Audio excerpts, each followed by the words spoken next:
하나님의 손에 붙들린 사람들, 오늘 두 번째 시간입니다. 에녹, 마지막까지 하나님과 동행한 사람이라는 제목으로 말씀을 나누려고 합니다.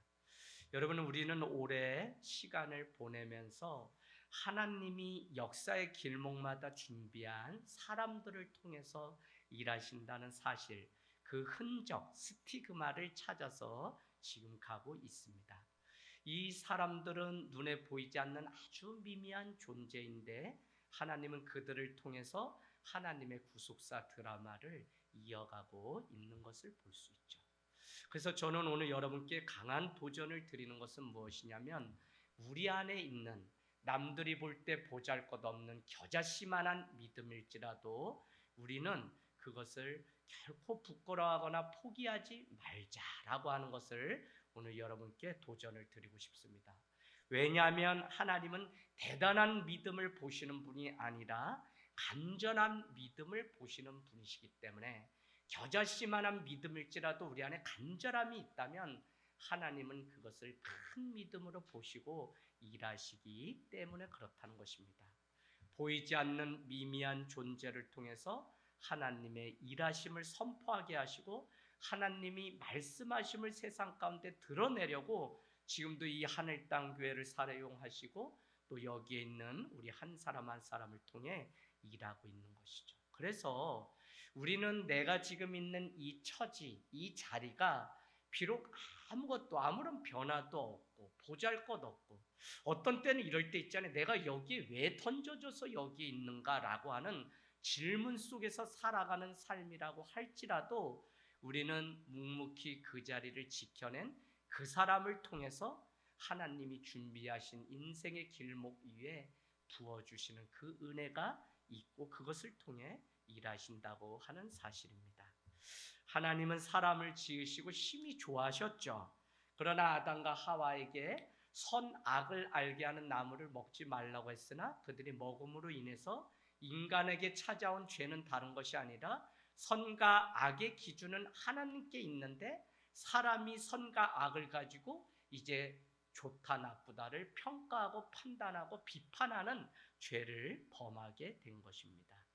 그래서 우리는 그 부끄러움을, 죄로 인한 부끄러움을 가리려고 하지만 감출 수 없었다는 것이 성경이 우리에게 보여주는 것이고, 이 일을 통해 하나님은 가인과 아벨을 낳았지만, 아담과 하와를 통해 가인과 아벨을 낳았지만, 우리는 지난주 말씀을 보았는데 둘 다 예배를 드렸지만 아벨의 제사만 받은 그것을 시기하고 비교의식 때문에 질투하여서 바로 가인이 돌을 들어서 아벨을 쳐 죽이는 일이 있었습니다. 그래서 우리는 지난주에 같은 예배인데도 왜 하나님이 어떤 예배는 받으시고 어떤 예배는 받지 않는가, 그래서 우리의 예배가 지금 어떠해야 되는지를 다시 한번 점검했죠. 우리가 시간을 떼고 물질을 떼서 하나님 앞에 예배를 분명히 드렸는데 하나님이 받으시는 예배가 있고 그렇지 않은 예배가 있다는 이 사실을 우리는 충격으로 받아들이고, 그러면 어떤 예배를 받아들이냐? 그래서 우리는 히브리서 11장 4절을 통해 믿음으로 아벨은 가인보다 나은 제사를 드렸다. 그래서 믿음으로 드리는 제사, 예배를 하나님은 받으신다. 그래서 상한 마음으로 오든지 연약하고 때로는 드릴 것이 없는 빈손으로 주님 앞에 올지라도 하나님 저 아시지요? 라고 하는 하나님의 은혜를 구하면서 오는 그 심령이 드리는 그 믿음으로 드리는 그 예배를 하나님은 기뻐 받으시지, 내가 무엇을 이뤘기 때문에 하나님 나 이제 부족한 거 없어요 라고 여기면서 오는 그 겸손이 아닌 자기 교만으로 드리는 그 제사는 받지 않는다는 말씀을 나눴습니다. 그러면 우리가 이 창세기를 지금까지 오늘 5장까지를 통해서 무엇을 보아야 되냐면, 우리 인간은 타락하였고 우리를 위해서 구원자가 오셔야 된다는 것이죠. 참담한 인간사의 죄악을 하나님의 손길을 통해 살 소망을 내셨는데 그것이 바로 여자의 후예 예수 그리스도라고 하는 사실을 우리에게 보여주고 있습니다. 이것은 끊임없이 우리 한 사람을 지으셨을 뿐만 아니라 우리를 구원하시기 위해서 어떻게 해서든지 하나님이 우리를 찾아오시고 만들어 가시는 그 일들을 보게 돼요. 여러분, 이 사실을 아는 것이 왜 중요하냐? 오늘도 우리 아이들과 세교 사랑 나눔을 통해서 나는 가난에도 처하고 나는 풍부에도 처하나 나는 일체의 비결을 배웠다. 나는 날마다 자족하는 법을 배웠다고 사도 바울이 고백했는데, 이 사실을 아는 일이 왜 중요하냐? 내가 열심히 투자하고 열심히 공부하고 열심히 돈을 벌었는데 어떤 때는 더 안 될 때도 있어요. 그러나 우리가 그 일을 통해서 무엇을 고백한다고 제가 예를 들었냐면, 지난번에 80점 맞아서 내가 수학 공부를 이제 덜했는데 이번에 60점 맞았다. 그럼 우리 뭘 깨닫게 되냐면, 하나님이 겸손해서 더 공부하라고. 그래서 낮은 점수, 실패, 가난을 통해서도 하나님은 일체 비결을 우리에게 깨닫게 하시려고 그것을 만드시고 섭리하신 일이 있다는 사실을 알면, 오늘 내게 주어진 상황 가운데 우리는 그저 감사하고 자족하는 법을 배우는 그 사람이 승리자라고 하는 사실을 깨닫게 된 것입니다. 하나님이 인간을 지으신 목적과 질서가 무너졌지만 하나님은 포기하지 않고 인간을 찾아오셨어요. 그게 뭐라 그랬어요? 네? 성탄이라 그랬죠. 성탄의 참된 의미는 하나님이 스스로 선물이 되어 이 땅 가운데 오신 것이 성탄의 의미예요.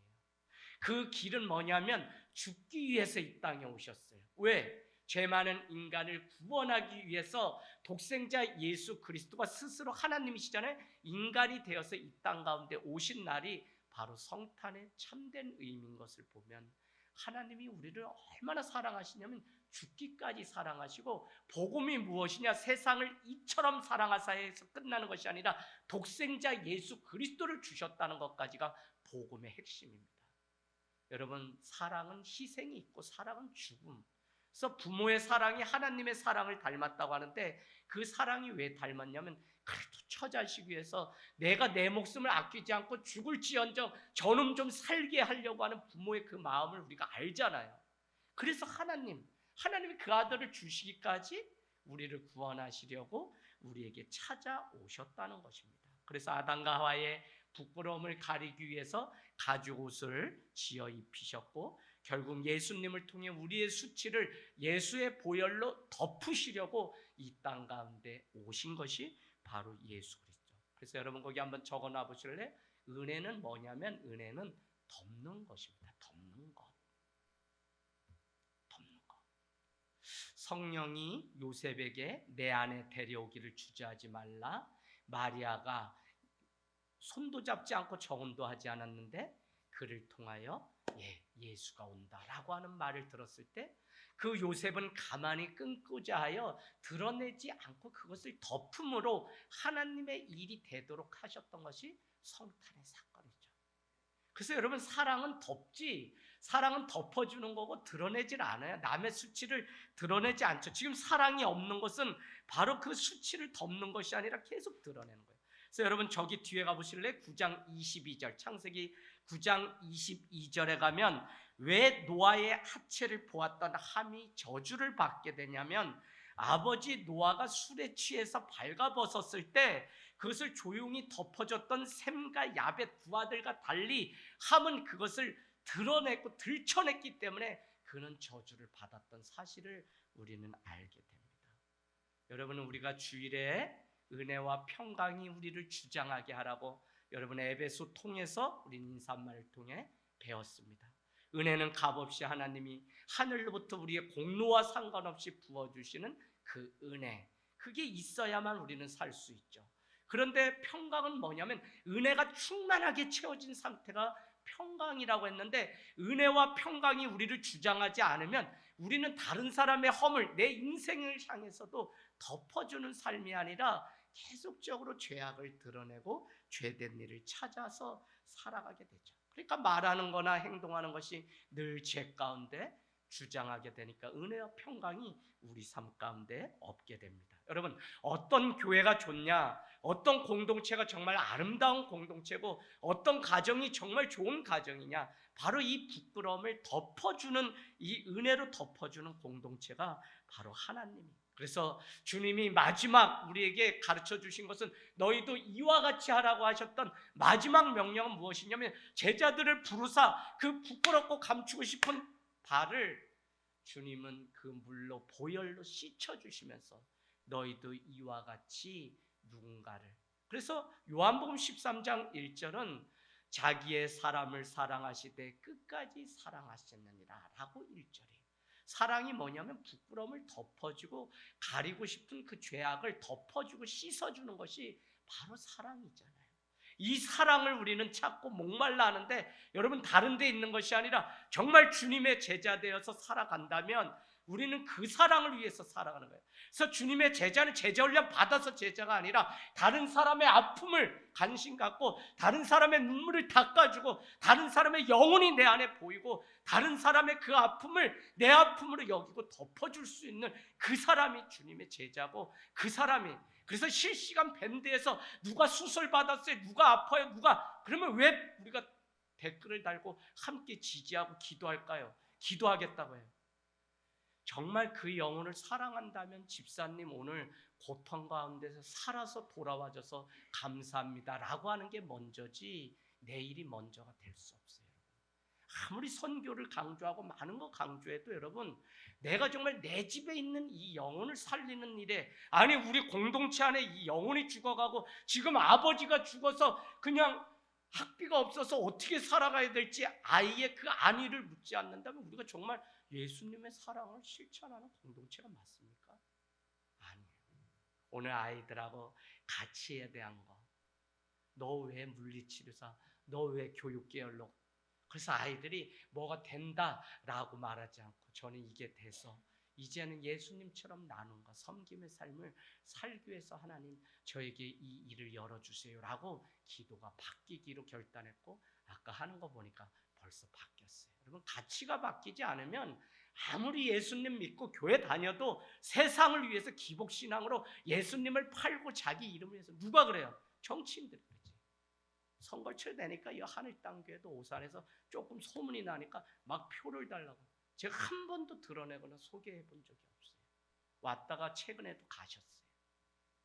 여러분 교회는 교회답고, 교회는 정말 누군가의 이 허물을 덮어주고 사랑을 지켜내는 마지막 공동체, 그것이 되지 않아서 에베소 교회는 요한계시록 2장에 너희가 많은 거 다 했어도 너희는 처음 사랑을 버렸다고 책망받은 것이 사랑이 없기 때문에 그래요.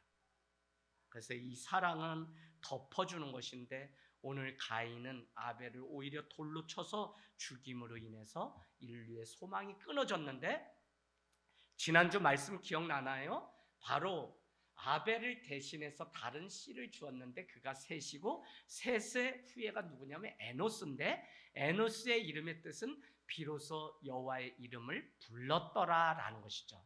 비로소 여호와의 이름을 불렀다는 것은 비로소 여호와 하나님을 찾고 간청했다고 하는, 도우심을 요청했다고 하는 의미이기 때문에 하나님과 영적인 교제가 다시 이어질 수 있는 근거는 뭐냐면 에노스를 통해 다시 인류 가운데 살 소망을 주었다. 저는 하늘 땅 교회와 오늘 여기 있는 여러분 한 사람 한 사람이 한 사람 한 사람을 통해 다시 여호와의 이름이 불려지고 여호와의 이름이 세상 가운데 소망이 되는 일들이 계속 증거되는 아름다운 역사가 있기를 원합니다.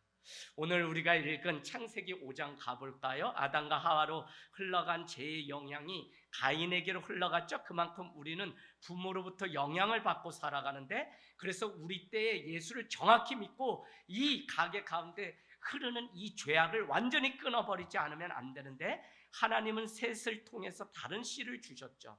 그래서 창세기 5장을 보면 뭐라고 되어 있냐면 누가 누구를 낳고 살다가 죽었다라고 하는 내용입니다. 한번 읽어보세요. 우리 쭉 1절부터 쭉 보면 벌써 4절도 보면 낳았으며 5절 죽었다, 6절 낳았다, 7절 낳았다, 8절 죽었다, 9절 낳았다.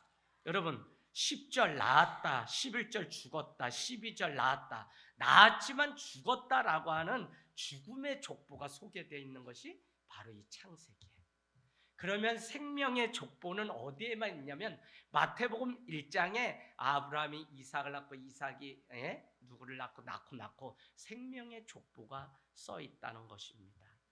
그래서 여러분, 우리는 예수님이 오심으로 사망 권세를 이기시고 생명의 족보를 써갈 수 있는 유일한 근거가 예수님이기 때문에 세상 어떤 것 막 붙잡으면 안 되고 오직 예수님 붙잡음으로 인해서 우리 가운데, 우리 가문 가운데, 우리 가정 가운데 내 인생으로부터 다시 생명의 족보를 써가는 그 사명이 오늘 여기에 있는 우리에게 있어요. 할렐루야.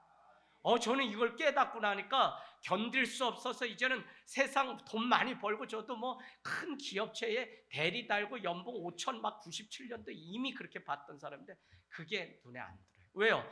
한 생명의 무게가 더 크기 때문에 다 그만두고 내가 이제 신학교 가서 고향에 교회를 개척해서 부모 형제를 이 예수 생명 이걸 전해야 되겠다고 하는 단순한 마음에 신학교 갔는데 그날부터 고통이 막 고난이 따르기 시작했죠. 그래서 부모 형제 4명이나 암투병하고 뒷바라지 다 하면서 결국 31명이 이제야 8남매가 다 예수 믿는, 그러기까지 32년을 얼마나 고통 가운데 이리 흔들고 저리 흔들고 괴롭습니다. 그거 다 이기면서 부친 가운데 하나님 붙들고 살았다는 거는 저도 제 힘으로 한 것 같지 않아요.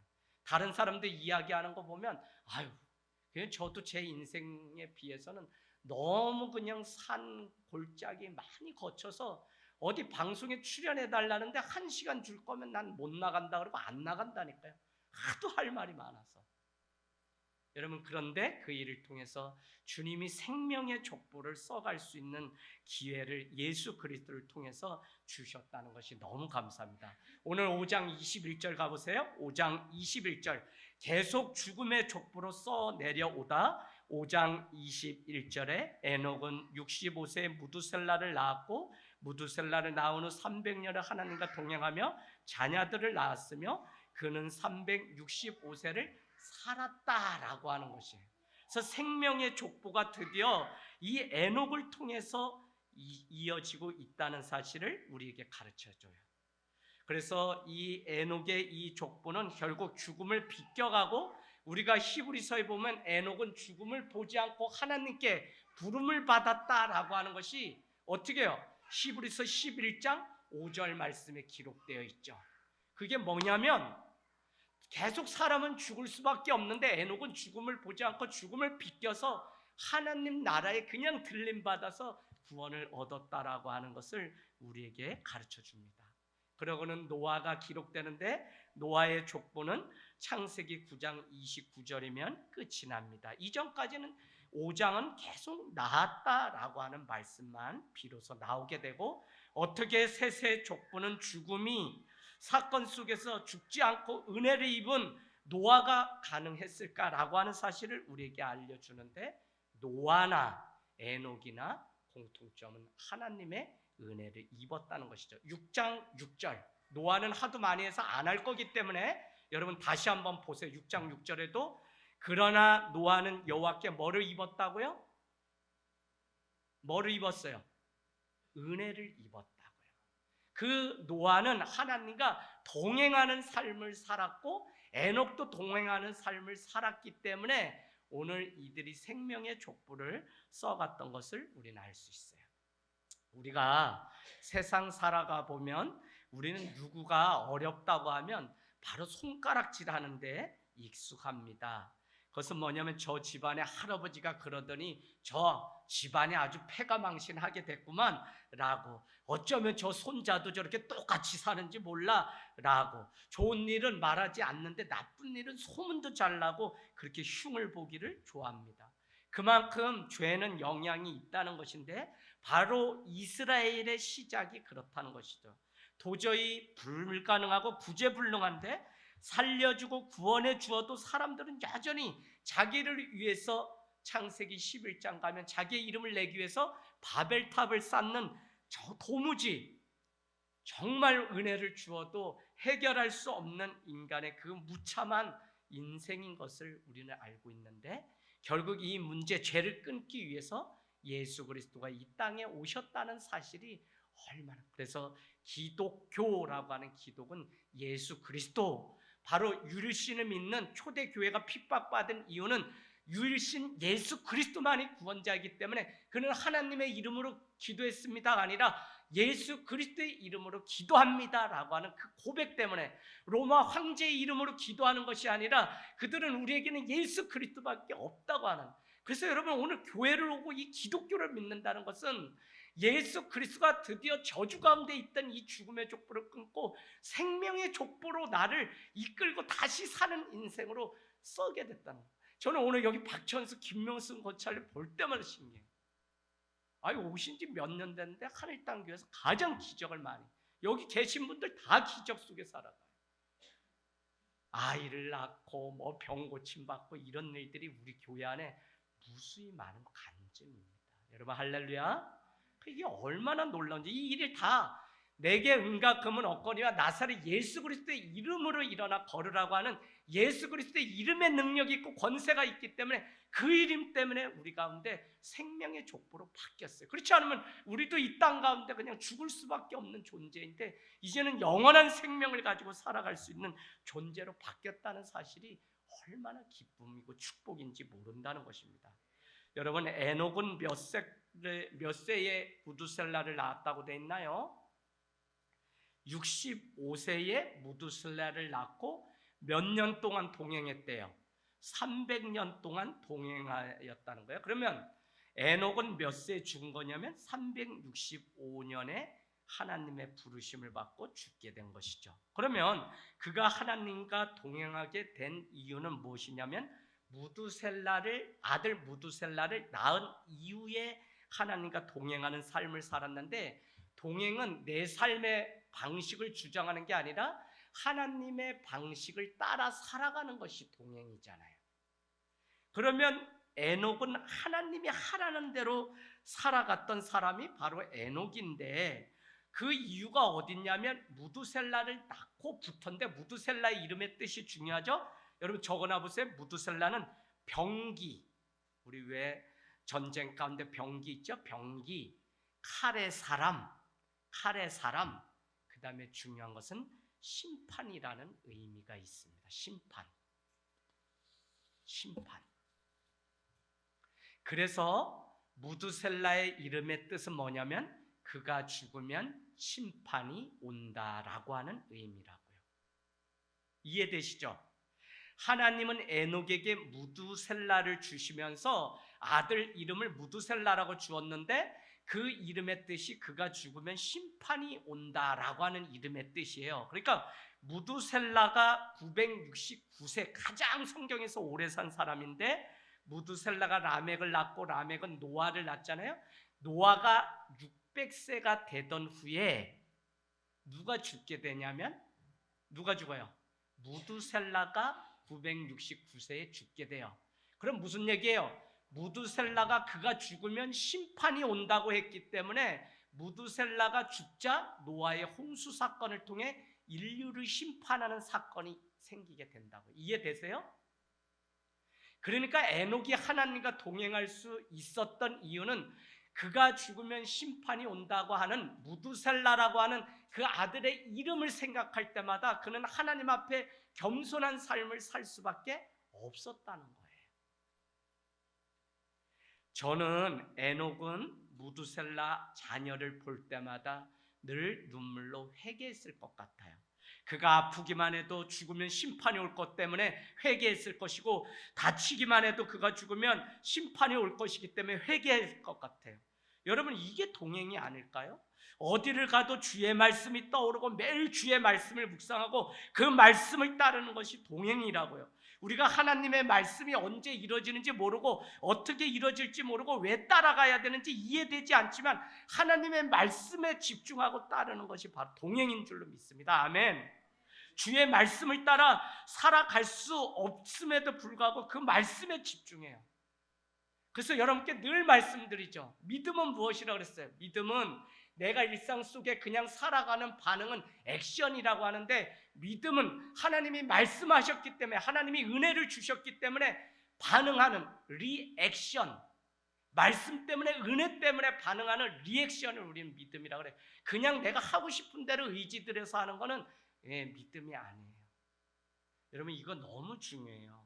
교회 다니는데 왜 안 되냐? 내 감정에 충실하니까 하나님의 말씀에 반응하는 게 아니라 내 그냥 상황과 여건에 따라서 우리가 반응하니까 이게 믿음의 성립이 되지 않는다니까요. 그런데 하나님이 이 상황과 여건이 아니라 하나님 말씀, 내가 믿어도 하나님 이루어주지 않고 고통이 늘 있는데도 하나님 말씀 때문에 오늘 예배하고 하나님 말씀 때문에, 은혜 때문에 내가 주님의 이름을 찾고 부르짖는다면 그것이 바로 믿음 리액션이라는 거예요. 할렐루야. 이 개념이 정확지 않으면 현대를 살아가는 우리는 자기 부인을 할 수 없어요. 자기 부인이 뭐라 그랬어요? 전서영, 자기 부인이 뭐예요?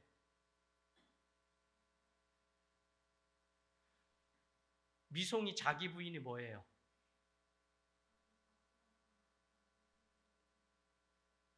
네, 자기 자신에게만 관대해지려고 하는 마음을 끊어버리는 게 자기 부인.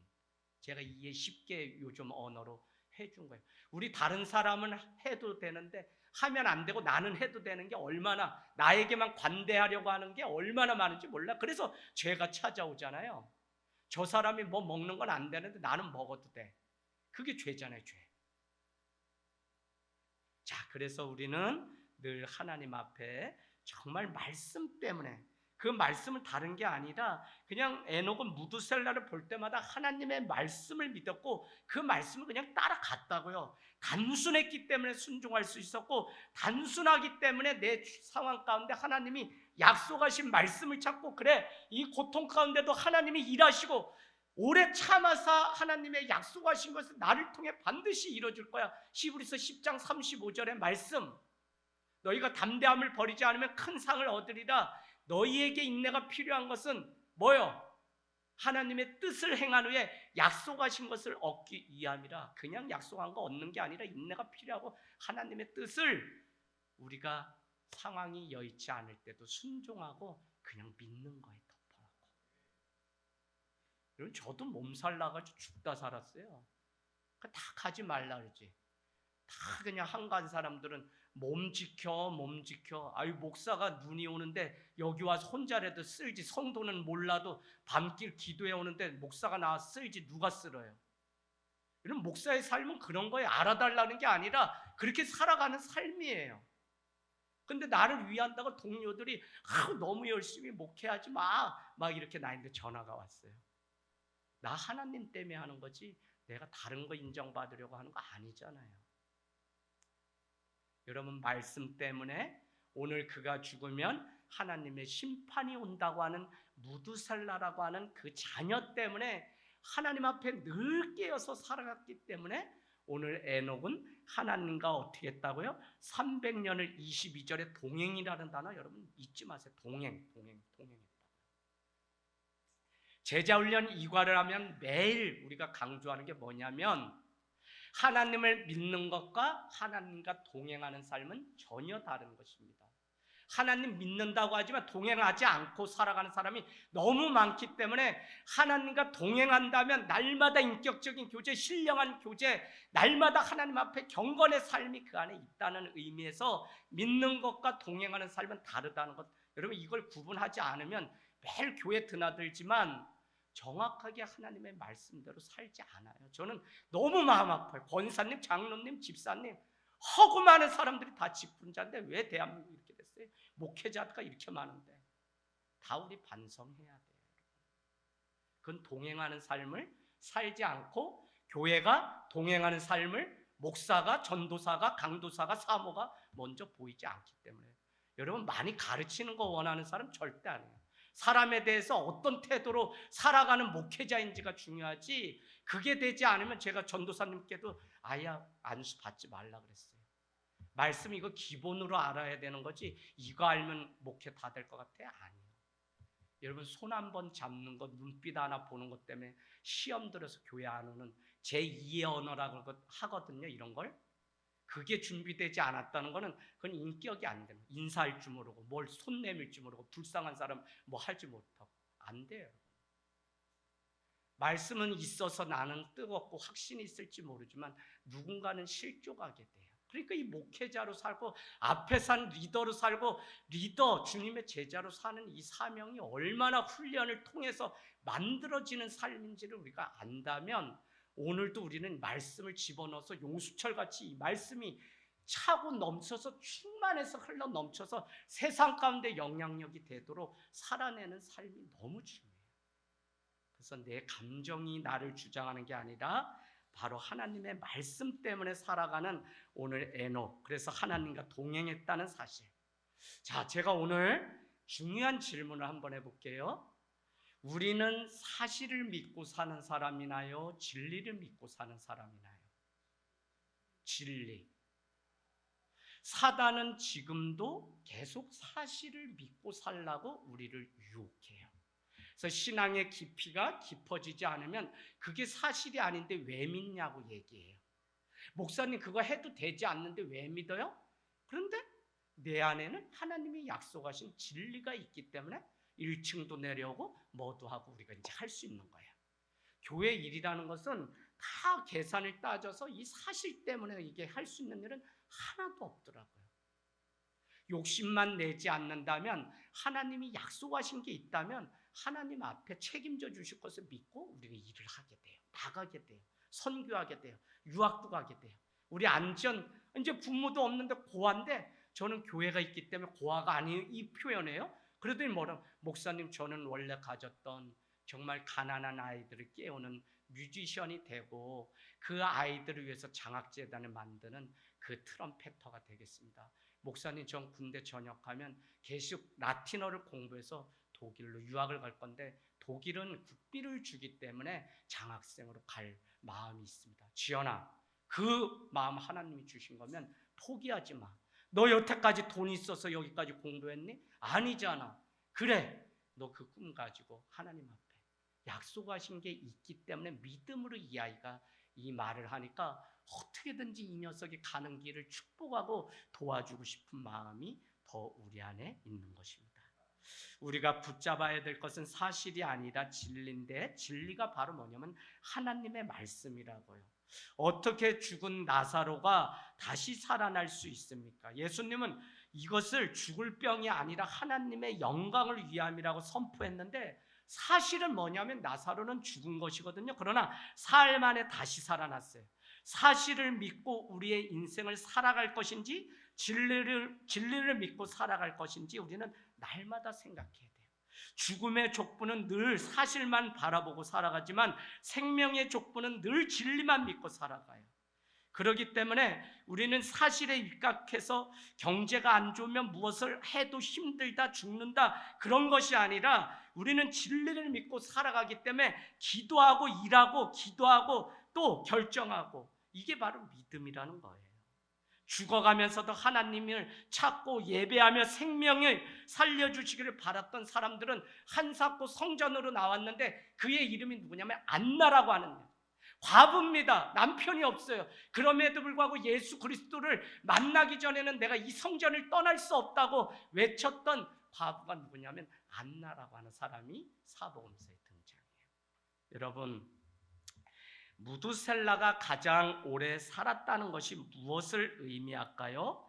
하나님께서 그가 죽으면 심판이 온다고 하는 의미인데 969세까지 살았다, 인류 중에 가장 오래 살았다라고 하는 의미는 무엇이냐면, 하나님은 지금 오셔서 우리를 심판할 수 있지만 더 많은 사람이 예수 그리스도를 만나서 구원 얻기를 바라는 하나님의 오래 참으심, 자비, 긍휼하심이 그 안에 있다는 의미입니다. 할렐루야. 이 의미를 안다면 참 하나님이 무두셀라를 통해 우리 인류에게 던지는 메시지가 너무 많아요. 그래서 에녹이 그 아들 무두셀라 때문에 평생을 경계하며 살았고 969세에 정말 죽게 되자, 그 아들이 죽게 되자 노아의 홍수 사건을 통해 인류를 심판했던 사건이 왔다는 것입니다. 저는 오늘 에녹이 하나님과 동행했다는 말씀 너무 좋아하고요. 그의 아들 무두셀라가 태어난 지 300년을 하나님과 동행했다는 말씀에 도전이 됩니다. 항상 하나님의 역사는 세상을 따라간 사람이 아니라 하나님과 동행하며 순종의 길을 걸어간 사람들을 통해서 일을 하죠. 아벨이 믿음으로 하나님 앞에 제사를 지냈던 것처럼 우리도 하나님의 말씀 때문에 말씀을 가지고 말씀 앞에 순종함으로 하나님 앞에 살아간다면 우리가 죽음의 족보가 아니라 생명의 족보를 써서 삽니다. 우리 교회가 두 번째 개척했던 로뎀나무 교회 목사님은 노성기 목사님입니다. 아이가 학교로 어느 날 가는데 부모의 이름을 대기 이렇게 해서 배우는데 국어 시간에 너 노아민 일어나서 너 아빠 조남 말씀해봐 이랬더니 뭐라고 하냐면 예 노자 성자 기자입니다 이렇게 얘기해요. 애들이 그 자리에서 웃음이 다 터졌어요. 그날 애는 와서 가방을 던지고 아빠 이름이 안성기도 아니고 노성기가 뭐냐 애들이 놀려서 난 이제 학교 안 간다 막 이렇게 얘기가 된 거예요. 그래서 이름을 최근에 바꾼다고 했는데 노성민으로 바꾼다고. 거룩한 백성. 그 집안 이룰성의 터기자 이루시는 터가 되신 분이 예수님이라는 좋은 이름이 성기인데 바로 그게 놀림이 됐기 때문에 노성민으로 바꾸는데 아들이 이렇게 개명하려고 그랬더니 아빠 나는 하민이고 아빠는 성민이면 우리가 형제냐? 그것도 이름이라. 그래서 목사님이 이렇게 저렇게 고민이 되다가 이제는 그냥 노아브람이라든지 노이삭이라든지 그냥 성경 예명으로 그냥 쓰기로 했다 그래요. 이름이 그렇게 중요해요, 여러분. 특별히 우리가 성경적으로 그 믿음, 이름의 의미를 여러분 오늘 밤에 가서 고민해 보세요. 이 자는 나무목의 아들 자자, 나무에 달리신 예수 그리스도. 제가 이 해석을 해내니까 사람들이 말 만드는 대가라고 하는데 그렇지 않아요. 떳떳할 용자 우리 아들 여름아. 여름의 떳떳함은 다른 게 아니죠. 사시사철 말씀이 심겨져서 시편 1편 말씀 묵상하다 이용하라고. 아버님 제가 하자가 돌림이라고 용자가 돌림이라니까 저에게 이름을 지을 수 있게 해주세요. 그땐 교회를 안 다니셨어요. 그러니까 맨날 이렇게 하면서 관음복이 뭐 관세가 우니 지금도 아버님은 저에게 군의연춘 마음은 너는 지금 인맥이고 뭐고 다 너처럼 좋은 게 없긴데 지금 세상으로 나가서 너가 여기 있을 게 아니다고 교회 다니시면서도 생전에 내가 한번 너를 돕겠다고 막 병상에서도 그러세요. 그래서 그게 싫어가지고 제가 그냥 우리 아들 이름을 성경적으로 짓는다 그래서 이용하라고. 그러고 보니까 이 아들이 예수 그리스도 나무에 달리신 예수 그리스도를 믿음으로 그냥 세상 가운데 떳떳한 사람이 되었으면 하는 마음에 이용하라고 줬어요. 그 아들 바라보면 늘 예수 그리스도를 생각하게 되는 것처럼 우리가 그 의미 안에 여러분이 오늘 가서 찾아서 성경적으로 해서 제가 줄라 여러분 찌르면 제 이름은요 현숙한 아내라는 이름의 뜻이고요 이렇게 여러분이 말씀해 주셔서 다시 태어나는 인생이 되길 원합니다. 누가 어떻게 살더라 죽더라 죽음의 족보를 향해 쓰는 인생이 아니라 누가 어떻게 살다가 생명을 낳았다로 끝나는 인생이 되기를 원합니다. 하나님은 오늘도 우리의 외모가 아니라 중심을 보시고 사용하시고 지금 우리가 세상 가운데 준비해야 될 것은 하나님의 손에 붙들린 사람들은 보잘것없고 미미하지만 오늘 에녹을 계속 죽는다 하는 그 가운데 딱 끊어서 무두셀라를 낳고 300년 하나님과 동행하며 살았다라고 하는 생명의 역사를 바꿔놓았던 것처럼 나를 통해서 우리 가문과 우리 이 땅이 정말 에노스와 같이 비로소 여호와의 이름을 부르는 삶이 되기를 원합니다. 여러분 이 땅에 있는 거 다 낡고요 다 쇠하고요 다 썩어요. 그래서 우리가 정말 영원하신 예수 그리스도 그분을 잘 믿다가 우리가 마지막 죽음은 심판대 앞에 서기 위한 마지막 관문이라 그랬어요. 죽음으로 끝나지 않아요. 세상 사람은 죽으면 끝이야 이렇게 얘기하는데 죽은 다음에 심판이 있고 심판을 통해 영생과 영벌로 요한복음은 나눠진다는 거예요. 그래서 영원한 생명을 얻는 인생으로 끝나는 저와 여러분이 되시길 주님의 이름으로 축복합니다. 아멘.